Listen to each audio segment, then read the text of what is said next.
Everybody's different. I know, not exactly news, is it? But when it comes to what you want out of a car, everybody wants different things. Some people prefer a large car to be able to store more stuff, carry around more people. Some people prefer smaller cars to be able to get through cities easier. But when it comes to electric cars, there's a lot of myths and misinformation out there in terms of the practicality of them that does put people off. They hear people say these edge cases, these extreme stories, these things that might not even have happened in truth, but they believe them. But what are the biggest myths when it comes to EV adoption that put a lot of people off buying an electric car? Here are some examples for you. So shout out to ChargePoint supplier Charge.gy, which conducted a survey to find the most popular EV myths out there by speaking to over 1,000 respondents, around 20% of which are EV drivers. Because yes, even EV drivers believe in some of the myths that turns out are not true. Now, the biggest concern when it came to not adopting an EV is range anxiety. Around 71% of respondents said this. So almost everybody who didn't own an electric vehicle, and in fact some of those EV owners probably still have range anxiety.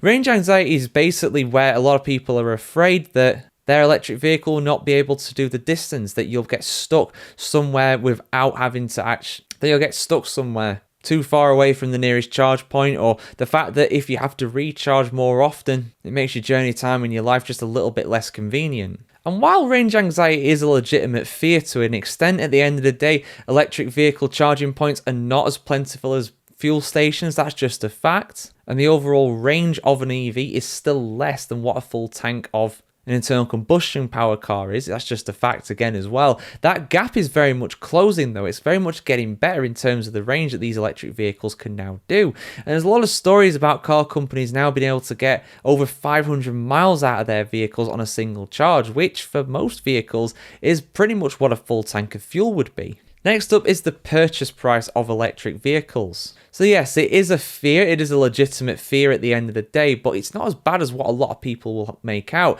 At the end of the day as well, in a lot of westernized countries these days, electric vehicle charging points are becoming more and more popular. They are being installed all the time, so that is becoming less and less of a problem, is range anxiety. The next most popular one was the purchase price. And again, there is truth behind this. The average price of a new electric vehicle is markedly more expensive than what a petrol or diesel powered equivalent is, although the gap maybe isn't as much as what a lot of people think. But when it comes to a used vehicle, electric vehicles are actually markedly cheaper in a lot of countries than what their petrol or diesel powered equivalents are.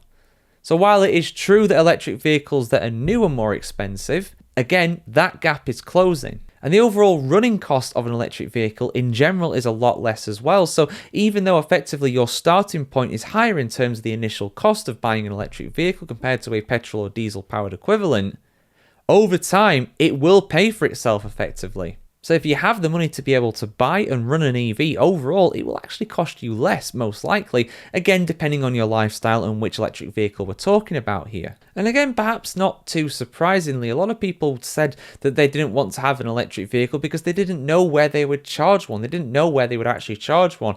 Although for a lot of people, they of course charge them at home nowadays. A lot of electric vehicles have the option to be able to install an electric vehicle charger there in your own home. If not, it's something you can do off your own back as well. So yeah, again, it's a bit of more of an upfront cost, but overall you will save a lot over time.